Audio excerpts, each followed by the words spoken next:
Веси, ти искаш да направя видео отговор. Нали, за какво мисля за теб и днес съм ти обещала цял ден ме тормозиш. Както и да е, значи искам да ти кажа, че ти си наистина много важна за мен.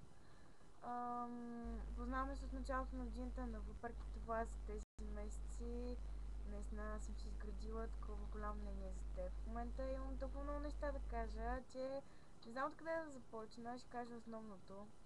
Значи първо, ти си човек с много яки качества. Винаги си себе си.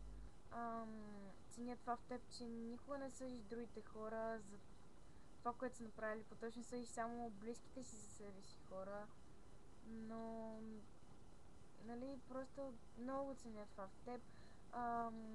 Ценя това, че си много силна, между другото. Ти си един човек, който е много силен. Много си претърпял, но просто много си преживял в този живот. И въпреки, че ти казваш, че не си силна, аз ти кажа, че си. Защото сега не съм срещала такъв човек. Въпреки, че има още много силни. Както и да е.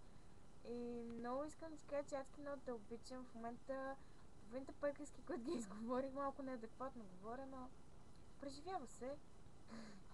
И искам да ти кажа, че адски много те обичам и така.